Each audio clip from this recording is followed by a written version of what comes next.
Welcome to Managing Uncertainty, a podcast series from the experts at Bryghtpath discussing global risk, business continuity, and crisis management. Will you be ready to lead your organization through its critical moment? Hello and welcome to the Managing Uncertainty podcast. This is Bryan Strawser, Principal and Chief Executive here at Bryghtpath, and we are in week one of hurricane season 2020 for the Atlantic Ocean. This hurricane season runs June 1st to November 30th, and I want to take some time here on this podcast episode to talk about hurricane season, how you can make sure that your employees are personally prepared, and what some things that you can do to prepare your business as well. You may not know this. I had forgotten this when I was looking this morning, but there are actually 3 hurricane seasons. The Eastern Pacific hurricane season started May 15th, runs through November 30th. The Atlantic hurricane season starts June 1st and runs through November 30th. And the Central Pacific hurricane season, here we're talking about like Hawaii, for example, that season runs June 1st to November 30th. Of course, most hurricanes that we're typically worried about, the strongest hurricanes in history, have been in the Atlantic and then impacting the east coast of the United States from Maine all the way down to the southernmost tip of Florida, and of course, the U.S. Virgin Islands and other territories in the Caribbean, as we saw with hurricane season just 3 years ago. I want to divide this conversation into 2 parts. The part that we want to make sure that individuals are preparing for, and then the things we want to make sure that businesses are preparing for as a part of that. And as a business leader that works in business continuity and crisis management and resiliency or related fields, you want to make sure you're doing both. Because if your team is prepared and their families are safe, then it's easier for you to work with your team to recover your business operations. But if they're not prepared, personal, family, local community, then you're going to have challenges getting those folks to come in and help you recover your business operations. In my mind, the best place to send employees to learn about hurricanes is the U.S. Department of Homeland Security's Ready campaign website. Also, this is developed with FEMA, which is part of DHS, of course. You can find great information on a number of different emergency situations, including hurricanes, at ready.gov.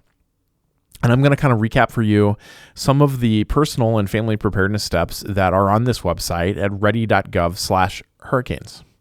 The first is to make sure that your team understands the hurricane risk, that they understand how rain, wind, water could impact them. And it's important to point out that this isn't just in what we think of as traditional hurricane zones. I'm recording this episode on the 9th of June, 2020. I live in Minnesota, just near the Twin Cities of Minneapolis and St. Paul, and we are going to be impacted by Tropical Storm Cristobal, which is currently moving through the southern United States. So even way up here by Canada, where we're at, you can have impact from tropical storms and hurricanes depending upon how they move through the country as they impact the U.S. So first is to make sure folks understand rain, wind, water, what that impact could look like. The second is to make sure that your employees have an emergency plan, that everyone in their household understands their emergency plan and how that would impact their family, their extended family, their children, their pets, that they have a plan on how they would evacuate and where they would go. The next part of that is to make sure that they have supplies for their household, medication, cleaning supplies, because we're still in the COVID-19 pandemic, face coverings, masks, pet supplies, food and water for 3 days. These supplies that might be necessary to sustain yourselves at home until life-saving assistance can arrive, or because they need to get somewhere, like maybe the home could be damaged and they need to go live with a relative or get to a relative in another state. The fourth is to think about people with disabilities. If there's anyone in their household that has a disability, what other help they may need, and to make sure that they've documented that and made arrangement for that in their plan. The next is to know their evacuation zone. In a hurricane, you may have to evacuate very quickly. It's important to know where those zones look like. They're all planned in advance, and to know the routes. Like, how can they get there? And it's not a bad idea to practice. Like, can we be ready to go in 2 hours? Are our supplies bagged and packaged so that we can do that? Next is to make sure that your employees know how to get warnings and alerts. FEMA helps make this easy by using the FEMA app, which will let them get real-time alerts from the National Weather Service for up to 5 different places in the United States. And then they can also sign up for community alerts and get information from local emergency management and public health and government authorities when things happen. You want your employees to prepare their documentation, that they have insurance documents and personal documents like IDs, and they have copies of these, and they keep them in a secure, password-protected digital space, but also keep hard copies of this documentation as well. They can strengthen their homes by looking at their drains and gutters and bringing in any outside furniture, and in some areas, even hurricane shutters may be appropriate. My parents lived for a long time in Jacksonville, Florida, and had hurricane shutters when they built their home and used them on more than one occasion as hurricanes came through.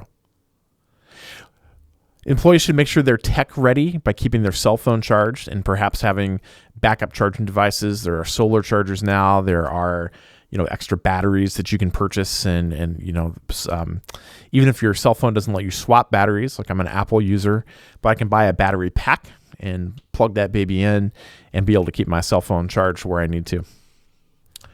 Your employees should also look at how they can help their neighborhood, check in with their neighbors and senior adults and others who might need additional help. And then lastly, for small businesses, which we kind of put in with the family and personal preparedness, to make sure that businesses have a continuity plan that allows them to continue operating when disaster strikes. So again, you can find all this on ready.gov/hurricanes. Most important thing about all of this is when the hurricane begins to approach, that folks are listening to emergency information and alerts, that when they are told to evacuate, that they do so immediately, that they evacuate on the timeline provided by local authorities, and that they stay informed. They keep an eye on what's going on and make sure they make the right decisions to protect their family, their neighborhood, their local community, and their pets. And certainly make sure you take your pets with you when you leave. So for personal preparedness, those are some great steps. Again, you can find those at ready.gov/hurricanes. Now I want to shift gears and talk a little bit about business preparedness with hurricane season coming on. And I think the most important thing here is to make sure that you're thinking about your preparedness steps now before we have a major hurricane or tropical storm really impact where you're operating. Now is the time to prepare, not 5 days out from landfall of the first named storm of the year, but now is the time to make sure that you have your ducks in a row, that you've got the plans and documentations and exercises, your practice, your drills, that all of that is knocked out in this left of boom stage, in our preparedness stage, so that when something happens, we're able to respond like clockwork as we go through that. So, there's a lot of things you have to think about planning for when it comes to a business as we think about hurricane season. One is to make sure that we have a good we have a good understanding of the kind of impacts that your team and your local communities will see from hurricanes.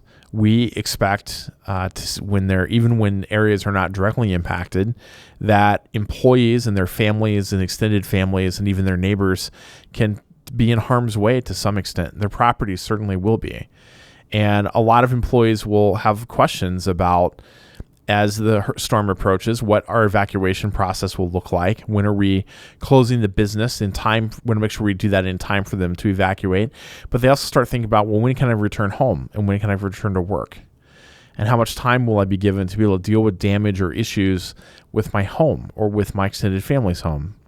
And how do they keep in touch with you and your business to make sure that they understand what's going on in terms of returning to work? Another challenge through all of this is the lack of available communications. I mean, we can expect, because of wind and power problems, that cell phones may not be as workable or reliable as they typically are. We can see the normal phone system be flooded or damaged in a way that it simply doesn't work, so we're not able to rely upon it. We'll also find our employees have to deal with post-storm, a really complex state and federal assistance process in order to get access to emergency funds from both the state and federal government. So these are all challenges that you may have to work through in the course of responding to a hurricane. And then, of course, as I said at the start of the podcast, our experience has taught us that personal and family preparedness efforts by your employees and supported by you and your efforts really make a huge difference in the individual resiliency of employees. After all, if they're resilient as a family, then they're more likely to return to work quickly and help you get your business back up and running quickly. One of the main things as an employer is to really make sure that you're closing your facilities in time, in advance of the storm, in a way that both let you protect your assets, but also let your team protect themselves, that they're able to evacuate and get up the evacuation routes in time. You'll also want to think about your disaster pay and assistance programs with your human resources team. What do you do if your facility's got to be closed and folks who are scheduled to work can't work because you shut it down? They're depending upon that income. So how will you handle that kind of emergency situation there? Will you compensate them? Will you have an emergency fund they can draw from? Will you let them use their sick leave? These are all possibilities and actions that you can do. When it comes to information, in terms of free information, there's no better place than the National Hurricane Center, which is part of the National Weather Service and NOAA. You can find that online. Just Google National Hurricane Center, and that'll take you there. You also want to make sure you're plugged into your state and local emergency management. There's probably some way, almost every state has a way, state and city has ways for you to connect in terms of a public-private partnership program and get access to information. I would look for that within your state. For example, Florida has a very highly active public-private partnership program. They do a great job of coordinating and communicating with the private sector and with businesses large and small across the state. Find ways to plug in. You can also plug into FEMA's National Business Emergency Operations Center. I believe that's FEMA.gov/NBEOC, or just Google FEMA National Business Emergency Operations Center. They're holding calls all the time. They're sharing information. They ask questions. They want to make sure that you as a business leader have the information that you need in order to prepare for a storm and then make plans to respond and recover the business. They're one of the best sources of information and one of the best places to get your questions answered. These are all good examples of strategies that are used by successful companies that are resilient, that work through hurricanes and storms and let them be able to respond and recover and then get right back to business as usual, get their business back up and running very quickly and get right back into the mix of normal business operations, which is our goal as we go through hurricane season. So these are some of the factors we see with successful companies as hurricane season comes in. For individuals, again, the most important thing is to make sure your vehicle's fueled. You've got things in your vehicle. You've got your emergency supplies ready to go, like food and water, whether you've got bottled water or containers for water, along with your luggage and other things. So keep your vehicle fueled. Pay close attention to communication from your local emergency management, emergency services personnel, such as police and fire, emergency management, and others. And when they tell you to evacuate, if they tell you to evacuate, don't hesitate. Load and go and make sure that you move on from there. Here at Bryghtpath, we have very extensive experience in managing large-scale hurricanes, such as the 2017 hurricane season. We do provide a number of services you might find useful. Those include custom monitoring and weather reporting. We use a lot of open source and proprietary resources to give you a full picture of the current threat and impact to your organization. We build specific branded situational updates and executive briefings on the hurricane. These are written situational updates on a regular cadence that you set that consolidate hundreds of pages of information into a tightly written summary of the current on-the-ground situation that you're facing. We can do these in a way where they're branded for your organization, have custom content. We can integrate your internal data and other updates. We really think of these as the best way to know what's happening in that threatened and impacted area. We also do executive and crisis team briefings that can be delivered via video conference or through online video formats where you can see us providing an update on the situation and then has targeted information for your organization. And that can be one way or it can be a two-way conversation. And lastly, we're just a great trusted crisis management advisor. And we perform that role for a number of Fortune 500 organizations, lending our decades of crisis management experience and communications during their critical moment. During a hurricane, like we've seen in the last few years, we're really customizing our advice to the specific needs of your company. But the service commonly includes 24/7 access to our team, participation in your internal calls and meetings, connectivity to key internal and external partners, and most importantly, problem solving with your team. Because we've been through this situation, the hurricane situation, many times. If you're interested in learning more about our hurricane crisis management services as the season continues, you can learn more at bryghtpath.com/hurricanes, or just give us a call at 612-235-6435. That's it for this edition of the Managing Uncertainty podcast. We'll be back next week with another new episode. Be well. Thanks for listening to this episode of Managing Uncertainty, produced by the experts at Bryghtpath. To receive notifications of new episodes, join our newsletter at bryghtpath.com or subscribe through your favorite podcast player, such as iTunes or Google Play. Learn more about the services and trusted advice from Bryghtpath by visiting bryghtpath.com. That's BRYGHTPATH.com.